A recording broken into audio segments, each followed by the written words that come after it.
Welcome to Tucker Carlson. Today, we're about to have a fascinating conversation with a legitimately amazing person. Dr. Anna Lembke is a psychiatrist. She's a doctor. She's an expert on addiction at Stanford University, one of the nation's foremost. She's the author of a brand new book called Dopamine Nation, Finding Balance in the Age of Indulgence. She joins us now. Doctor, thanks so much for coming on. I appreciate it. Now, I should say I'm very excited for this interview because you were one of the first people back when the country was really not paying attention to call attention to the opioid crisis and its effects and the role that medicine was playing in making it worse. So give us the overview. You study addiction. How big a part does addiction play in American society right now, would you say? I really do think that addiction is the modern plague. I think it's the quintessential problem of modernity and one that we're going to be contending with for the next, however many hundreds of years. Yes. And it's something that we really need to pay attention to because even those who were previously not vulnerable to the problem of addiction have become vulnerable because of the incredible abundance in our world and also because of the ways in which so much has become drugified. So behaviors that were previously not considered drugs have now essentially become drugs. They've been engineered to be drugs. So for example, just using myself as an example, I really have never been vulnerable to things like alcohol, which does nothing for me, or caffeine, which doesn't wake me up, even though I really wish it did. But what happened to me in midlife is I basically got hooked on romance novels. And it was really the Kindle, the technology of the Kindle, that then had me reading later and later into the night, essentially chain reading, until I developed tolerance to kind of the Twilight Saga, which was my entry into this world. And I developed tolerance and started needing more and more graphic forms of the romance novel, and ultimately progressed to reading the kinds of erotica that's not actually consistent with my values. So over the course of a number of years, really became addicted to a kind of a book.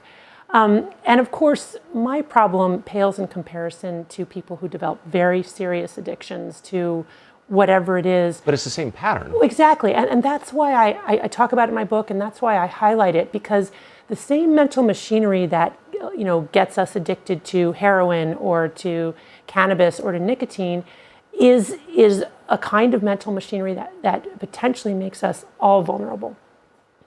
What's interesting, so you've already challenged the conventional view of this just in your description of how people get addicted by suggesting that an abundance of substances or behavior to which people could become addicted increases addiction. Right. So the conventional view is that it's the person's fault for getting addicted. It doesn't matter how many drugs or social media apps or romance novels you have out there. Right. It's up to the person not to get addicted to them. Yes.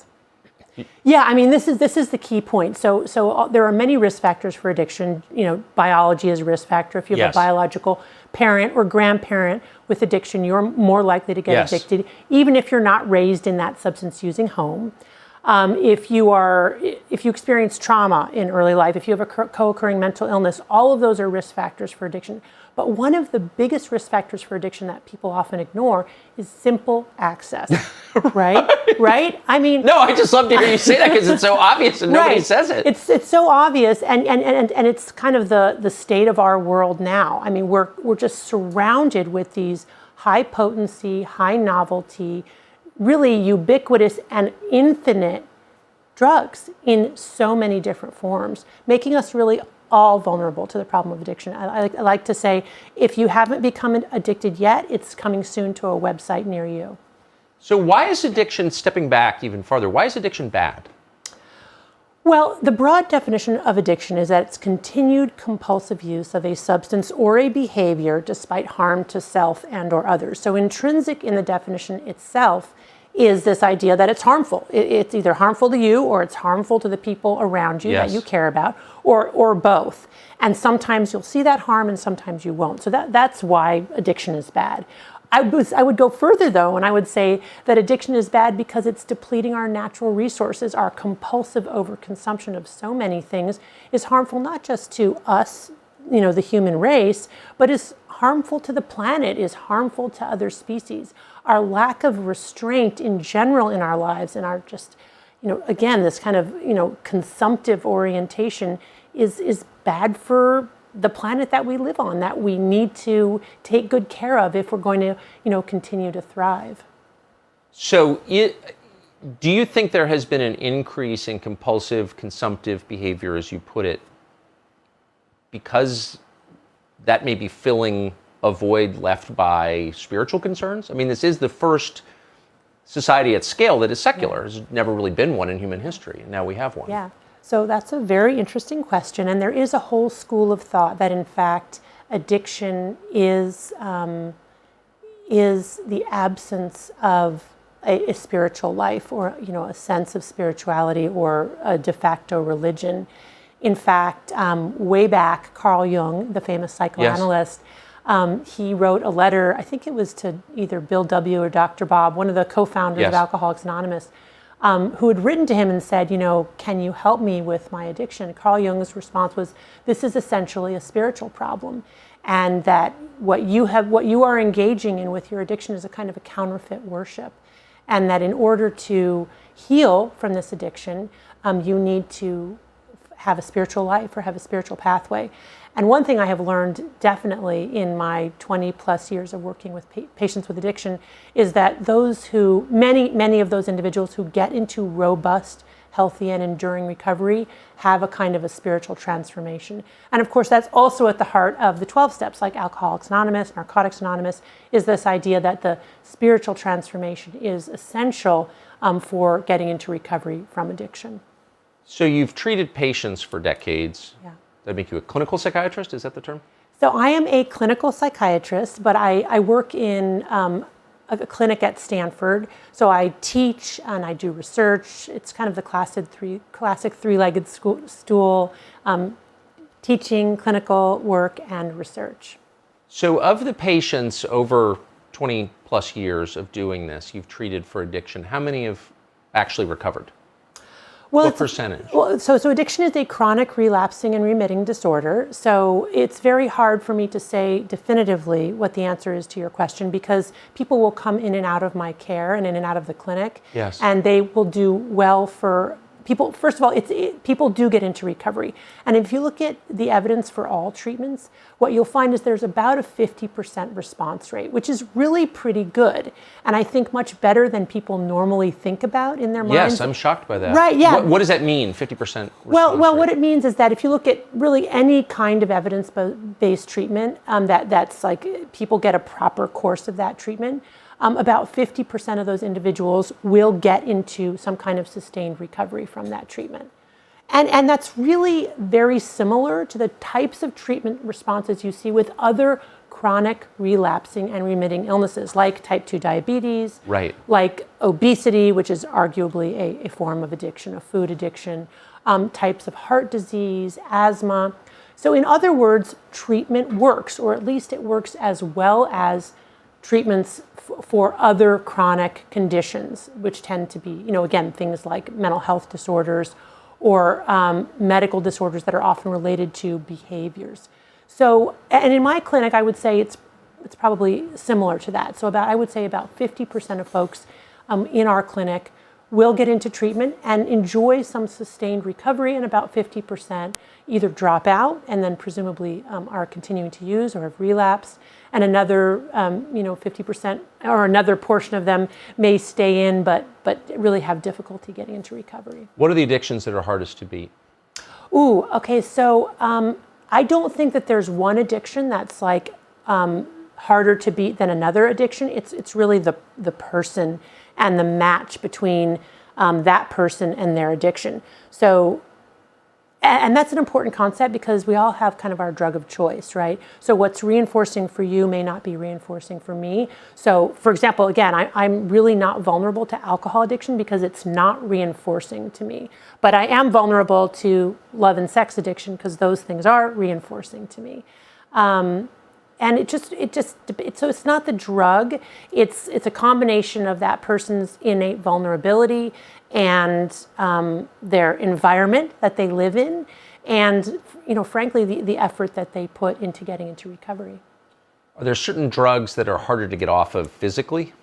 So certainly, drugs have their unique withdrawal syndromes, and some withdrawal syndromes are life-threatening. So for example, alcohol withdrawal is potentially Yes. life-threatening, opioid withdrawal is potentially life-threatening, and benzodiazepine withdrawal is potentially life-threatening because benzodiazepine is akin to alcohol in a pill form.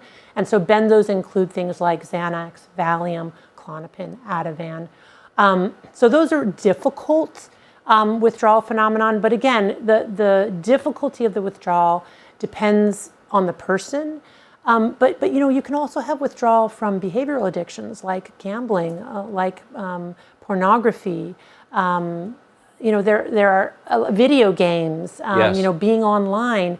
And those withdrawal syndromes will not necessarily be physical in the sense that an alcohol withdrawal is physical, but those individuals will likely experience the universal symptoms of withdrawal from any addictive substance, which are anxiety, irritability, insomnia, depression, Yes. and intrusive thoughts of wanting to use. And I would say that even those behavioral or process addictions can be experienced like a physical pain, a physical withdrawal.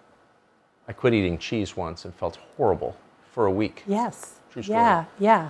And other things too. I just want to, without getting totally sidetracked, but just follow up on your description of benzodiazepines, Yes, if I'm pronouncing yes, it correctly. So yes. Valium, Ativan, Yes. particularly Xanax. Yeah. Those are very widely prescribed anti-anxiety drugs. Yes. And they're very popular among young people, particularly on college campuses. Yeah. Mm-hmm. You hear almost nothing about them. Mm-hmm. You've written about this. Yes. Describe the scope of the problem with the benzo drugs. So benzodiazepine prescribing has increased in the last 30 years. I mean, benzodiazepines first came out in the middle of the last century. Valium was mother's little helper. Yes. It was marketed directly to mothers to kind of help them get through the child rearing years. And Valium continues to be prescribed to this day in very large quantities. But now we've added to that other, even more potent benzodiazepines. Foremost among them is Xanax. So Xanax is really especially pernicious because it's very fast acting. So what makes something addictive is not just the amount of dopamine that it releases in the brain's reward pathway, but also how fast it releases that dopamine. Which is why crack is more addictive than powdered cocaine. Right, exactly. So Xanax is very fast onset. So when you take it, you feel the effects right away. And it's quite short acting, which is also makes it potentially more addictive because what happens is people get into this cycle of intoxication, withdrawal, drug seeking, and intoxication, withdrawal, because there's no steady state. So you're either, intoxicated or feeling the effects, or you're coming down hard, and then that's driving, the compulsive urges to get more. And Xanax is the most misused benzodiazepine in the country today. It is the benzodiazepine that is most associated with overdose deaths. How does it cause people to die? Well, it can slow down the ability to breathe. It can slow down the heart rate. People fall asleep and then don't wake up again. And because we're in the midst of an opioid epidemic, that risk of overdose when benzodiazepines are combined with opioids goes up about tenfold, which is why we're seeing this huge spike in drug overdose deaths, most related to opioids combined with benzodiazepines and other sedative hypnotics, yes. And they react with alcohol as well. Right, so alcohol is also a sedative. So the way that benzodiazepines work is they work on the GABA receptor. GABA is our inhibitory or our calming neurotransmitter. Alcohol also works on the GABA receptor. They work on different sites, but they work on the same receptor. They essentially increase the amount of GABA in the synapse, and that inhibits the firing of neurons, all of which slows everything down, which is great if you want to feel less anxious or you want to go to sleep, at least great in the short term. The problem is that over time, as with all addictive substances, the brain will adapt to the presence of that drug and basically change over time such that that drug doesn't work anymore. Then you need more and more to get the same effect, and then you keep chasing that. But as you're trying to get that psychological benefit of the drug, in this case Xanax, what happens is that your lower brainstem still is slowing down and causing your breathing and your heart rate to slow. And we don't develop tolerance to that aspect of the drug at the same rate that we develop tolerance to the intoxicating or reinforcing effects of the drug, which is why this chasing the dose and escalating doses becomes very, very dangerous, because we know that the higher the dose and the longer that people are on it for opioids and probably benzodiazepines too, the more likely people are to get addicted to the drug and the more likely they are to die accidentally from an overdose. So it's a very serious drug, Xanax. It is a very serious drug, and it's a very lethal drug. So you're actually a psychiatrist. You Yes. are legally empowered to prescribe Xanax. Yes. As much as you want. Yes. And it's clearly prescribed a lot because anyone with kids in college can tell you it's everywhere. Yeah. It's absolutely everywhere. It's Yeah. cheap as hell, and it's readily available, doesn't begin to describe it. So why? Why are physicians prescribing it in such huge quantities if it's causing all these deaths? So I graduated from medical school in '95. I finished my psychiatry residency around 2000. And when I first went into practice after completing medical school, after completing a psychiatry residency, I knew almost nothing about addiction, including the addictive potential of the drugs that I prescribe. Really? Yes. So as a psychiatrist, early in my career, I also prescribed benzodiazepines. So you'd been in school, so you started, but I know what year you graduated college. So you'd been almost 20 years of schooling. Yeah, yes. Yeah. In the life sciences, then medicine and residency, and this never came up? No. So what I learned in medical school about addiction consisted of the CAGE questionnaire, which is a 4-item questionnaire asking people about alcohol use disorders, which I never wanted to ask patients, because if I would have asked them and they would have screened positive, I would have had no idea how to help them. And then I went through my psychiatry residency, which, by the way, was, I went to a great medical school, had great training, great psychiatry residency, but honestly, I graduated with no knowledge about addiction. And then I went into my practice primarily to treat mood and anxiety disorders. And what I discovered was that I was actually harming my patients through my own ignorance. Wow. Including directly prescribing them potentially addictive drugs that I did not realize were addictive, and primary among those benzodiazepines like Xanax, like Valium, like Ativan. It really was through my career that I came to learn and understand that, number one, I better learn something about addiction if I want to be a halfway decent psychiatrist. And number two, benzodiazepines, which is really the bailiwick of psychiatrists who, treat anxiety and insomnia with that drug, and who are most likely to prescribe that drug if you look at different medical specialties, that really I was doing great harm to my patients by prescribing them benzodiazepines prolifically, especially long term. So if you look at the evidence base for What a thoughtful person you are. Oh, thank you. No, I'm serious. Yeah. I listen to you talk and I think, why are you the only psychiatrist I've ever heard say this? Well, there are more now. I think there's a burgeoning movement here, and there are other mental health care providers and psychiatrists and doctors like me who are concerned about this overprescribing problem more broadly. But also there's a very important grassroots movement among people who have been harmed by drugs that doctors have prescribed, and prominently among them people who have been harmed by benzodiazepines. Yes. So this is... Including Jordan Peterson, who's a well-known Yes, psychologist. I had heard that. I don't know him, but I had heard that, yeah. And if you look at the evidence base for benzodiazepines, and of course now that's a buzzword in medicine, we all want to practice evidence-based medicine, but if you look at the evidence base for benzodiazepine prescribing, there is evidence for its use for certain medical indications short-term. So what does short-term mean? It means like 2 weeks or maybe 4 weeks, but not longer than that. And yet the most common way that doctors prescribe benzodiazepines is for long-term use. We start patients on them. Patients say, oh, wow, that really helped. Yeah. That makes us feel good. We prescribe some more, and then there we are 10 years later, and the patient is maybe not even getting benefit from the drug anymore, but now can't get off of it because they've developed physiologic dependence. So what's it like to get off a benzo drug after 10 years? Again, huge inter-individual variability. Yes. Some people can be on a benzodiazepine daily for many years, and you tell them, you should get off of this, and within a week they're done. But what we're realizing is that probably about a quarter of individuals who gets put on a benzodiazepine daily for longer than a month will develop physiologic dependence. And here's the thing, dependence is different from addiction. They're certainly related, so that Venn diagram overlaps, but you can be addicted without being dependent, you can be dependent without being addicted. And dependence just really means that your body is physiologically adapted to the presence of the drug, such that were you to lower the dose or stop taking it, you would experience the classic withdrawal phenomenon, which again, with benzodiazepines is potentially life-threatening, which is scary.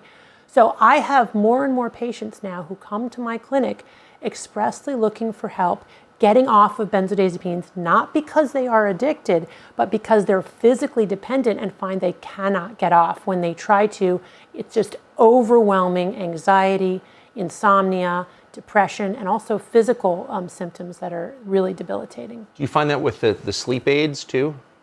Absolutely. So a lot of people, I feel badly, I'm going to name some drugs here, but for example, Ambien has been heavily marketed as a non-addict, or I wouldn't say, has been considered among some medical professionals. That seems like a very powerful drug to me. Well, it's basically a cousin of the benzodiazepines. It works in a similar way, and it is highly addictive. I'll never forget so we have this database called the Prescription Drug Monitoring Database, which you can check to see all of the prescriptions your patient has picked up for a controlled medication or a controlled drug. And what we mean by controlled or scheduled drugs is drugs that are potentially addictive. Yes. One of the very first times I checked the PDMP on a patient of mine, and he was, a degreed professional, not somebody who appeared to have an addiction, who I ever imagined had an addiction. And I checked the Prescription Drug Monitoring Database, and I saw that he had picked up, and I prescribed him Ambien, by the way. I gave him Ambien, 10 milligrams, quantity 30 for a month. He had been to about 10 other doctors that same week to get an identical prescription for Ambien. He was taking up to 130 milligrams of Ambien daily. That's how bad his tolerance was. So the average dose is around 10 milligrams of Ambien. He was taking 130 milligrams daily. And I had no idea until I checked the Prescription Drug Monitoring. Did you get him off it?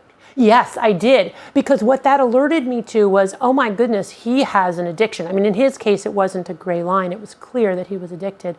Yeah, and then I said, his case was very severe. And I have a small outpatient ambulatory clinic, but basically we sent him to, an addiction treatment facility where they were able to medically monitor his detoxification and get him off. Yeah. So at what point does it become well known among physicians that this stuff has potentially a downside and that they're implicated in its abuse? That is a good question. I've been working on this problem for 20 years. I feel like we're making headway now. And the reason I feel like that is because the younger generation of doctors that's graduating from medical school or in their residency are much warier around benzodiazepine prescribing than my generation was. Yes. So I am seeing a shift, which I think is really a good thing.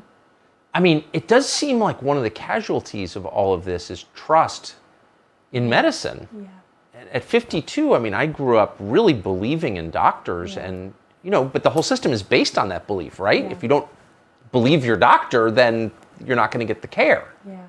It's kind of a faith-based system, and I feel like the faith is being eroded. Yes, I agree with you. I mean, it makes me very sad to hear you say that. Because, makes me sad to say it. Yeah, I know.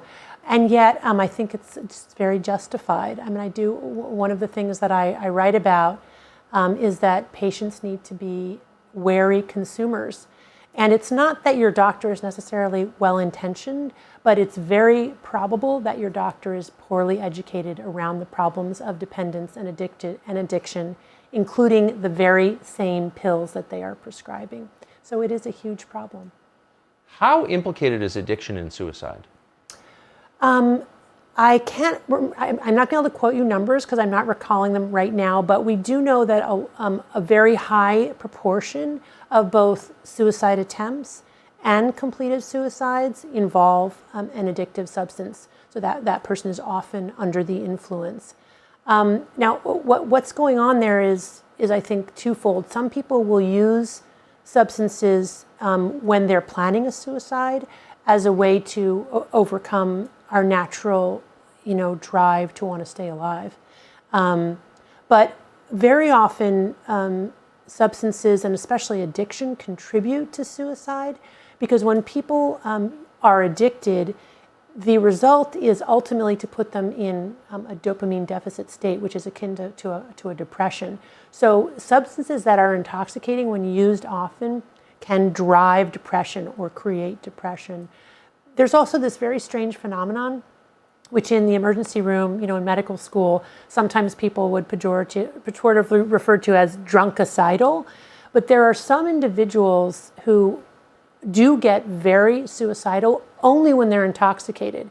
And when they're not intoxicated, are in fact not suicidal. So there was an interesting study that was done several decades ago that actually put men who were addicted to alcohol sort of in a setting to study them, and gave them unlimited access to alcohol. And a good number of those individuals, while they were deeply intoxicated, were actively suicidal, endorsed suicide, endorsed wanting to die. And then the alcohol was taken away, and those individuals, got sober. And then they were interviewed again about levels of suicidality, and most of them denied suicidality. When they were asked about being suicidal while intoxicated, most of them had zero memory of that. So there was no memory of being suicidal. There was no input. Awful. Yeah, it's terrible. It's terrible. But it's, again, this, what is colloquially referred to in emergency rooms sometimes and in medical schools as drunkicidal. There are some people for whom that interaction between their brain and the intoxicant makes them actively suicidal and probably leads to death. It's terrifying. I know, it's scary. This is a much larger conversation, which I'm not going to suck you into, but I've noticed that there's a rise in the number and intensity of taboos in American society. Yes. All kinds of effects of this, but that's just antithetical to science by definition. Yes. You have to be able to say what you think is true. You have to approach things empirically, obviously. Yes. One of the taboos that's grown up, I don't understand it, is around cannabis. I'm hardly an anti-weed activist or anything like that, but there's a downside to everything, and there's clearly a downside to cannabis. Yeah. There's got to be, right? Yes. I have a friend who wrote a book on this. His wife is a clinical psychiatrist, and she said, well, we're seeing a lot of emergency room admissions at Bellevue from weed. Right. And he says, well, that's bullshit. It's Alex Berenson. It was a New York Times reporter. Right. So he writes this whole book on marijuana. He just looks into it, right? Yes. No one would review it. No one would have him on TV. I just had him on because it's interesting, right? Yes. I have read his book, by the way. Yeah. Okay, I can't assess it. I'm not a doctor, but I can assess American society. And he was banished for writing that book. Yeah. Why is that? So this is one of the interesting things about studying addiction is the incredible interface between addictive substances and behaviors and the cultural time period in which we're living, because it's constantly changing. And it makes for a very fascinating field, because what we consider to be, a stigmatized substance or behavior or a taboo, or what's medicine and what's not medicine, is constantly changing as we're redefining it through time. I can tell you about cannabis. It is addictive. About 10% of individuals who use it recreationally will go on to develop a full-blown addiction to it. I see people in my clinic every day who have terrible cannabis addiction and need medical intervention. So this whole idea that... Really? I mean, no, but even just hearing that is so counterculture. Yes. Well, countercultural, even to say that out loud. Yeah. Right. I mean, I'm from Northern California. Yeah, no, I know. So cannabis is medicine in Northern California. Yes. And it's I just really think it's tragic because there are active ingredients in the cannabis plant that have medicinal benefit, right? But this needs to be studied. It needs to go, through the FDA. We should be getting it from pharmacies. We shouldn't be getting it from, medical dispensaries where it's not, it's not really regulated. You don't really know what you're getting. And I just think that What if we do that with chemotherapy drugs? Right. Just like a roadside chemo stand. Right. Yeah. That would look a little weird, wouldn't it? Yeah. And now we have this terrible opioid epidemic and this chronic pain epidemic. So I have lots of patients now who are, for good reason, trying to get off of their chronic opioid therapy. And then the question was introduced, well, maybe we should just get all those people on cannabis. But the same problem that we have with cannabis, we had with opioids, which is that it probably does work for pain in the short term. But since our brains will adapt and develop tolerance, over the long term, it will stop working. We'll Right. need more and more to get the same effect. Now, the advantage of cannabis over opioids is opioids are incredibly lethal, and that as you go up on the dose, your risk of dying increases. Cannabis, that's not true, right? Right. You basically, it's almost impossible to overdose Yes. and die that way from cannabis. In fact, I've never heard of a case. But cannabis is psychotomimetic, which means that it can cause psychosis. So the more people take and the longer they're on it, which was the point of the book that you mentioned, the more likely people are to develop schizophreniform type disorders where they're delusional or they're hearing voices. And this is probably the most important thing, though, which is much more subtle, which is that whatever people are using cannabis for or other drugs, whether it's to have fun or solve a problem, over time it essentially stops working because of the way that the brain adapts. And then it can even turn on people and make that original problem worse. So whether it takes a week or a month or 5 years or 10 years, I have patients come and say, my cannabis used to just be the solution to my anxiety. Now when I take it, I get anxious, I get paranoid. Yes. And that's a real phenomenon that with continued use of addictive substances, they can actually make whatever we were using them for worse. Benzodiazepines too, so Xanax, right? That's supposed to help anxiety, but with continued use, it can actually be anxiogenic and make anxiety worse. Opioids too, so people taking it for chronic pain, who take it over a long period of time, can develop something called opioid-induced hyperalgesia, which means increased sensitivity to pain. So basically what happens is they start out taking it for pain and their pain gets worse because of the opioid. What are the long-term effects? So if someone's addicted to opioids, and there are millions of Americans who are, recovers, gets off the drugs completely, what's the lasting damage from that addiction? Well, we don't really know. I mean, we hope that the brain is plastic enough to be able to regenerate dopamine and regenerate endogenous endorphins, those are the opioids we make ourselves, and restore what's called homeostasis, or a normal chemical baseline, and basically go on with their lives. But the truth is that there are some people who probably will never be able to repair the brain damage done by those drugs. And will you describe what that damage is? Sure. So, there's sort of long-term damage and there's short-term damage. To describe the short-term damage, usually what I say to patients and to medical students is I say, imagine that in your brain, there's a balance, right? Kind of like a teeter-totter on a kid's playground. And that balance is the way that you process both pleasure and pain. Because one of the really interesting findings in neuroscience in the last 75 years is that pleasure and pain are co-located. So the same parts of the brain that process pleasure also process pain, and they work like opposite sides. The French were onto this very early, I think. This is wisdom we knew and forgot. It's all good, because we knew this and then we forgot it. Yes. And now neuroscience is teaching it to us again. But one thing that's true, I find, is that if you look at it through the neuroscience lens, people kind of go, oh, that's interesting. So I'm going to tell you the rest of the neuroscience story. And then you can think, oh yeah, I think I've heard that before, like, maybe in philosophical or religious texts that I've read. Okay, but now there's neuroscience. So when we do something that's rewarding or pleasurable or intoxicating, that pleasure-pain balance tilts to the side of pleasure. But one of the overarching rules governing this balance is that it wants to remain level, which neuroscientists call homeostasis. It doesn't want to be tipped for very long to the side of pleasure or the side of pain. But the way that the brain brings that balance back to a level state is by tipping it an equal and opposite amount to the side of pain. And I imagine that as these little gremlins hopping on the pain side of the balance to bring it level again, but the gremlins like it on the balance, so they stay on until it's tipped an equal and opposite amount to the side of the pain, and then they hop off. So that is the come down or the hangover or the after effect. Now, if you repeatedly use that substance again and again over days to weeks to months to years, here's what happens. That initial tip to the side of pleasure gets weaker and shorter, and that after effect gets stronger and longer. Imagine now you've got hundreds of gremlins on the pain side of your balance. That means you're walking around with a balance tip to the side of pain. So you're having to use more and more to restore homeostasis. And now it doesn't make you feel good. You're just using to feel normal. Right. And really importantly, when you're not using, you're experiencing the universal symptoms of withdrawal from any addictive substance, insomnia, irritability, anxiety, depression, and intrusive thoughts of wanting to use, which is what we call craving, because you've got all those gremlins camping out on the pain side of your balance.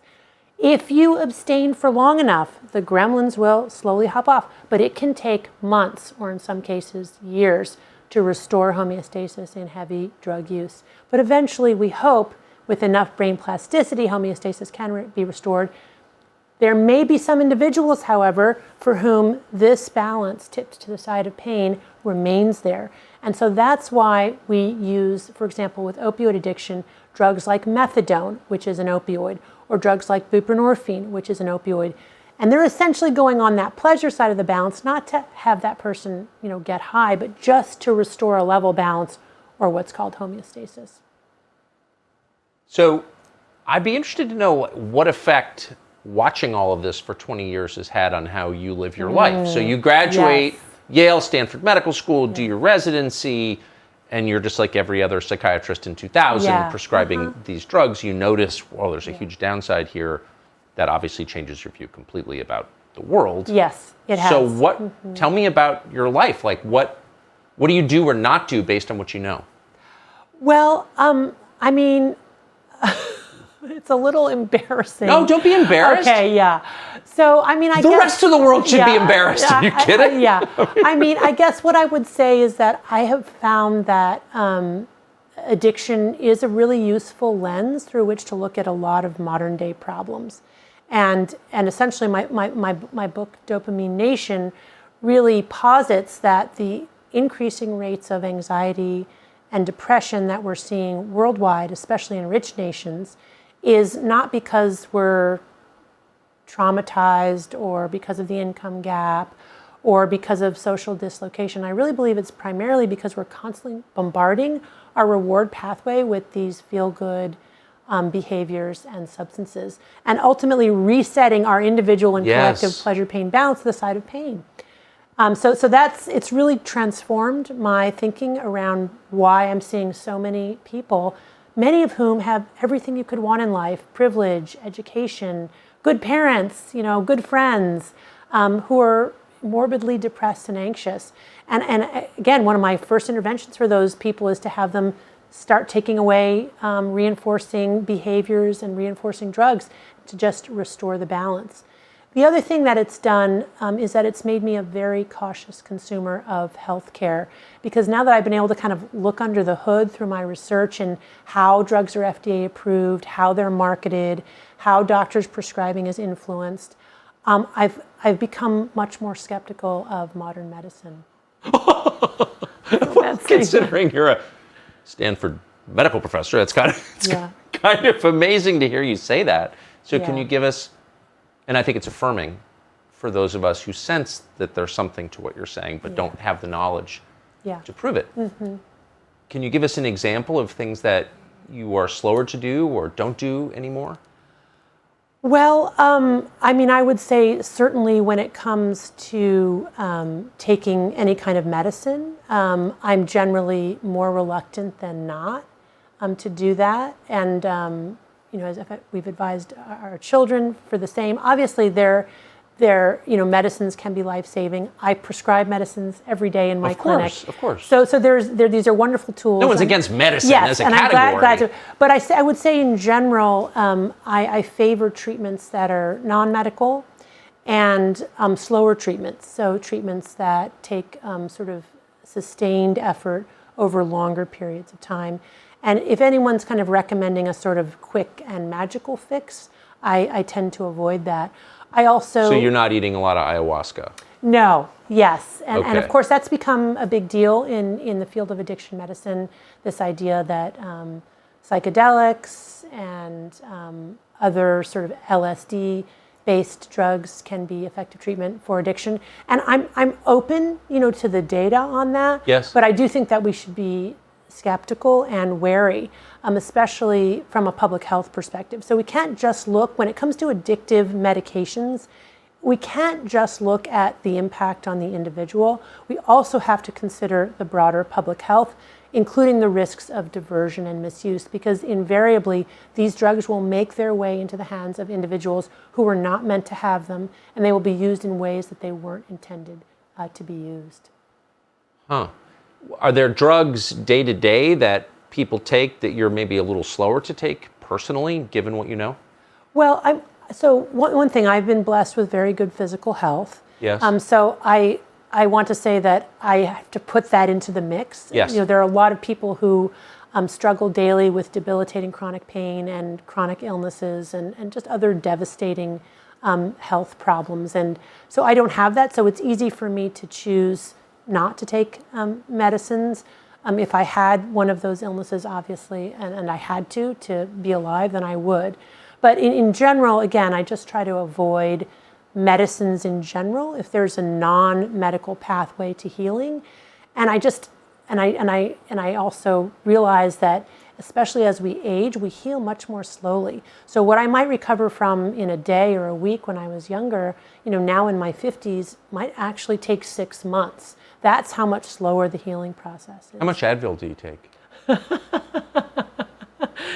Okay, well, I took an Advil last night.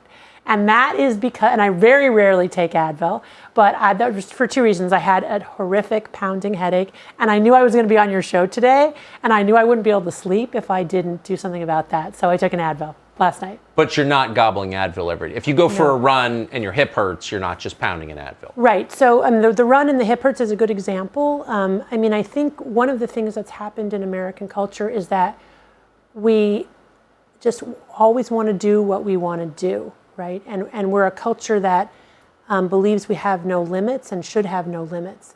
So there is this notion that, well, I'll go on this run and then I'll just take some pills to compensate for that. And I think that's a dangerous cycle, because I think, what we need to get more attuned with is, well, gee, am I really in a position where I can and should run? Is my body, maybe at my age, running is no longer a thing that I can do. Maybe I need to do a lower impact sport. But this is not kind of the cultural conversation that we have, which is what I advocate, which is more acknowledging our limits, restraint, sort of humility in sort of what the body can tolerate. What I've seen in my practice, for example, is many, many young people who have become addicted to opioids through prescription opioids, and some of them are athletes who were encouraged to take those pills in order to continue to play their sports. And I just think that's wrong-headed. It's putting people at huge risk. I mean, our bodies, if we're lucky and to live, into our older age, we don't get to trade in parts for the most part. There are some parts we can trade in, but this is it for our bodies. So we have to really steward our bodies and take good care of our health so that, they can go the long haul. And that's not really our culture. Our culture is this culture of extremism. I mean, it's terrifying for me, for example, to see these YouTube videos of these young people doing these stunts, and it's all for like the likes or, to get attention from their peers, because I, as a doctor, am saying, what they're doing to their body will haunt them the rest of their lives. So, yes. So wanting there to be kind of just a culture of restraint and humility around our limits. The other thing that I would add is that I see a lot of people who think they have various mental health disorders, but really what they lack is basic self-care. And I write about this in Dopamine Nation. So individuals, for example, who get 2 hours of sleep every night, and then they can't pay attention, and they're smoking pot, and then they think they have attention deficit disorder. And it's like, well, I think maybe if we dialed back the cannabis and, you slept enough, these, concentration problems might get a lot better. So it's not necessarily ADHD. Right, or for which you need Adderall. Right. It's not necessarily that, or even if it is, like there are behavioral changes that. Do you prescribe Adderall? I do not prescribe Adderall in my practice now, unless it's somebody who came to me on Adderall and is in robust, sustained recovery from addiction, and their addiction is not to stimulants, and they've really made a persuasive argument to me that they're better off because of their Adderall. I will not initiate stimulants for ADHD, and I will help people taper off of stimulants if I feel like it's not helping them or if they're not in recovery from addiction. What percentage of psychiatrists have the view you just expressed, would you say? I can't put a number on it, but I would say it's quite small. I wish more did. Okay, so we've talked about drugs for 45 minutes, and I just can't thank you enough for being calm and reasonable and so thoughtful about very serious issues that people just blow past for some reason. But it's not just drugs that people are addicted to. Right. So you've already suggested you have some reservations about cannabis living in Northern California, which is your neighbors won't look at you when you get home tonight. That's right. But to make you even more offensive to the community in which you live, you have criticized the technology companies, which were born on the peninsula where you live, Yes. For their effect on the country's mental health, and particularly mental health of children. Describe what you think that effect has been. Well, the devices themselves are engineered to be addictive. Yes. They're reinforcing in all kinds of ways. The bright lights, the alerts.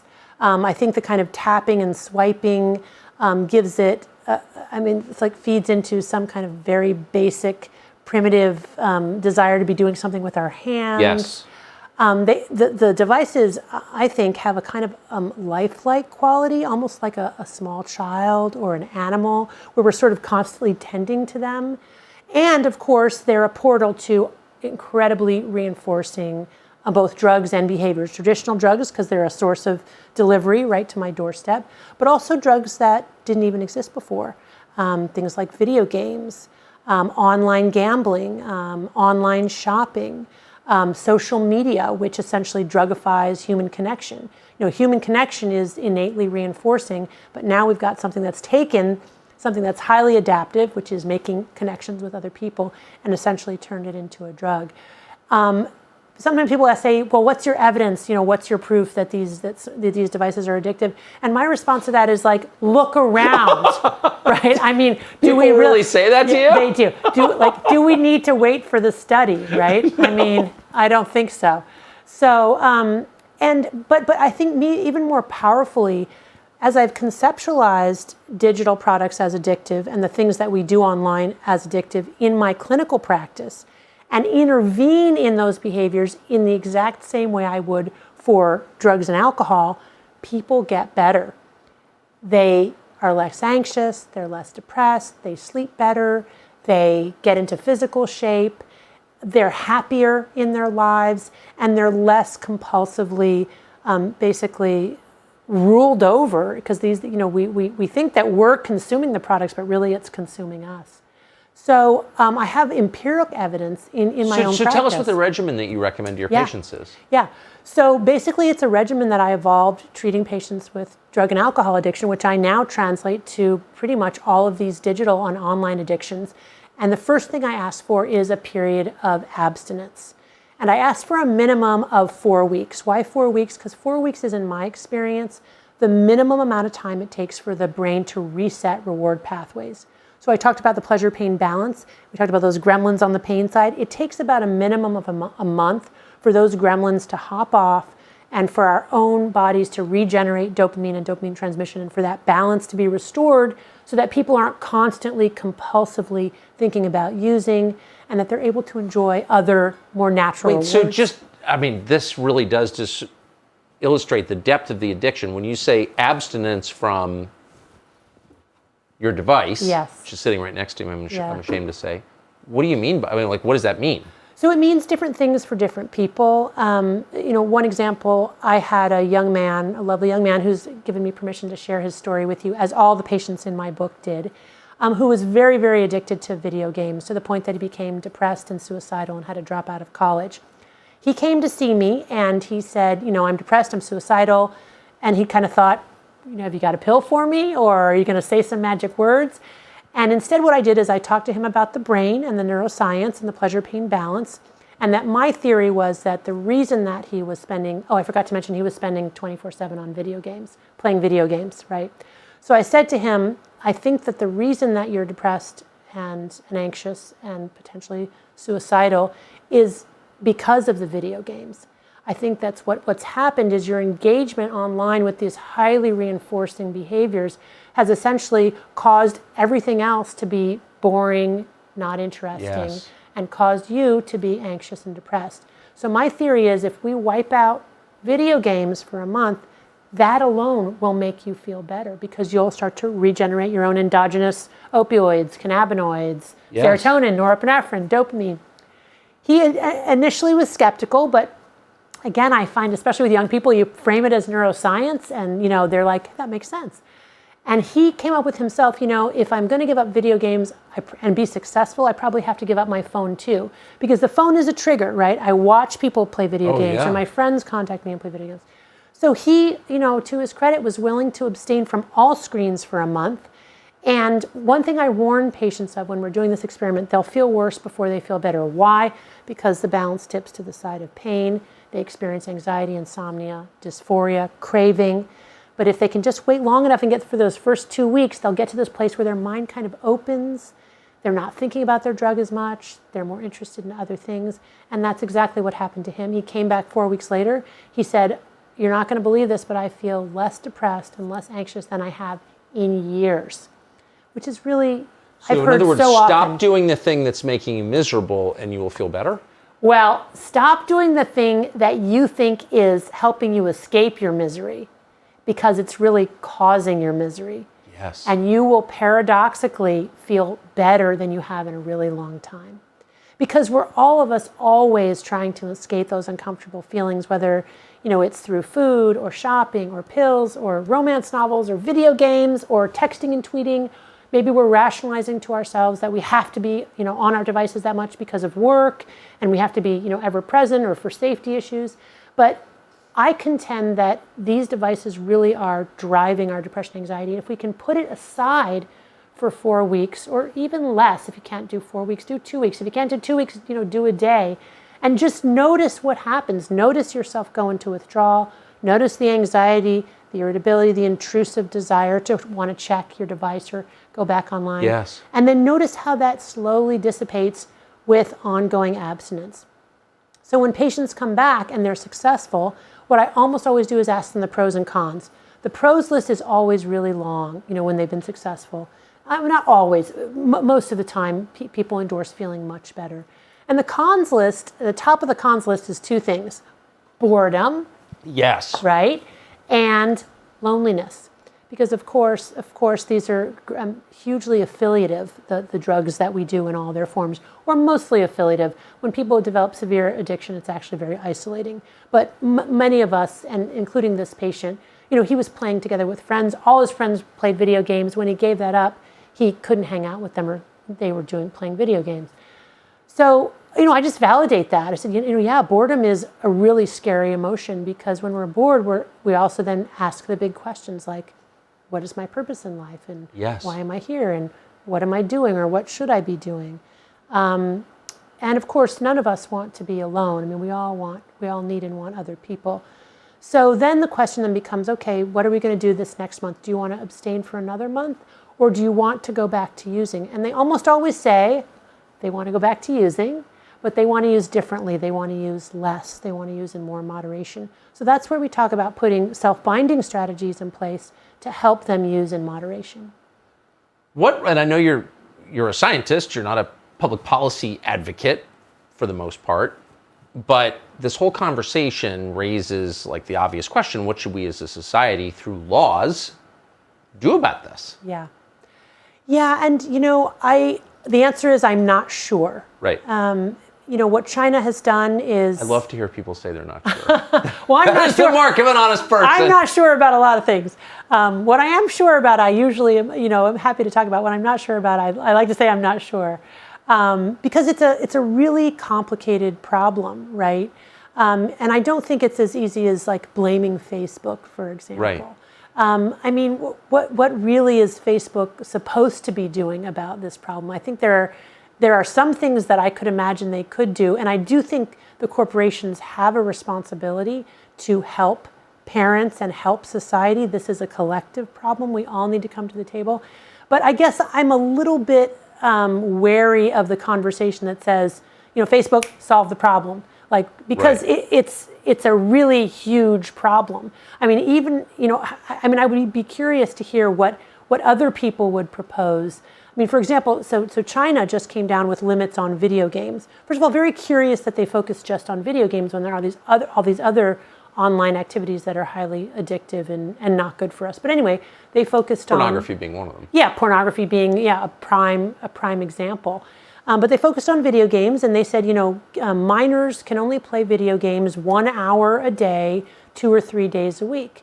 And now they're saying that the corporations that make the video games have a responsibility to help them enforce this edict with like time limits, and you have to register and facial recognition. And of course, there are going to be kids circumventing that, getting adult IDs to get online. But in general, I would say the idea is very good. The idea is very good because what the idea does is that it acknowledges on a wide scale, we have a serious problem here. We have a serious problem of overconsumption of digital products and online behaviors. And we're all struggling, not just kids, but also adults. And we do need to come together collectively and think about what we can do. So for example, Facebook's Instagram for children. I agree with them not putting that out there. And I agree that that's something that isn't a good thing. Why? Because it sends the message that somehow kids under the age of 13 should be online.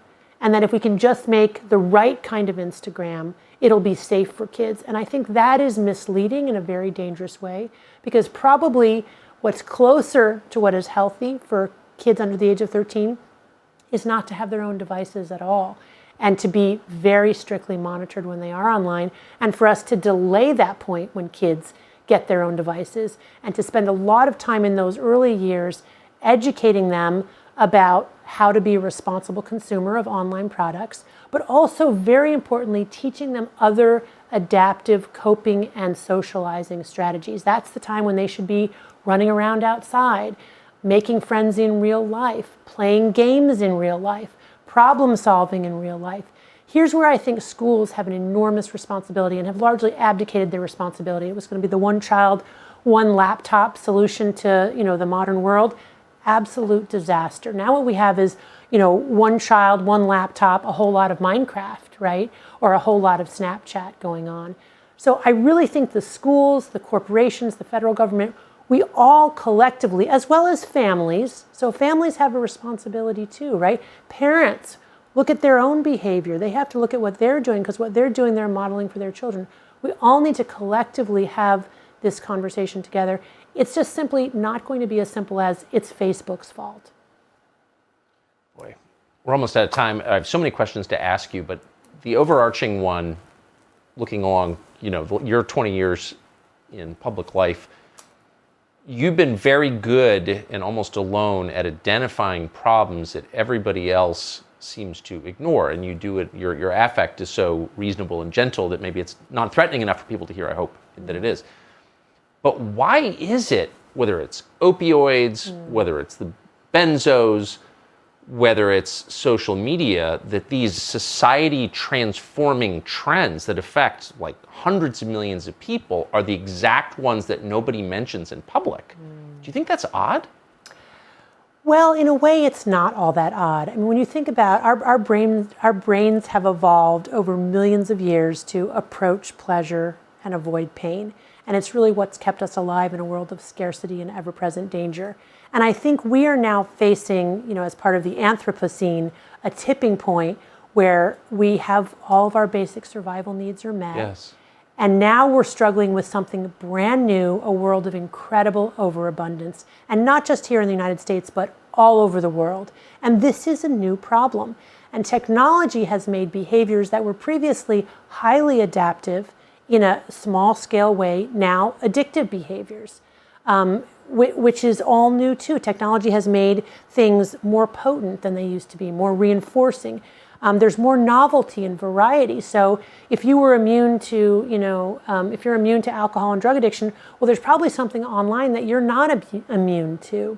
the quantity is endless. So, I mean, it used to be like if you were drinking beer and you ran out, well, you ran out. You at least had to go across the store to go. Now, like TikTok doesn't run out, right? It's endless. And so I think, and then of course the delivery mechanism, I've likened the smartphone to the modern hypodermic syringe delivering digital dopamine 24/7, because that's basically what it is. It's this universal 24/7 access, which I really think has transformed the world. This is a brand new and unprecedented problem, and we're really just sort of still reeling from it. Amazing. I really hope people hear you. I hope they read your book, and I hope you keep talking. Thank you. Thank you for having me. It's been a really fun conversation. I did a lot of talking. I hope I didn't. Oh, I love it. Are you kidding? Okay. I talk enough. That's why I like this so much. It was really a pleasure. Thank you. I hope you'll come back. Thank you. Name of the show is Dr. Carlson. Today, new episodes every Monday, Wednesday, and Friday. We'll be back every evening, 8 p.m. Eastern on the Fox News Channel.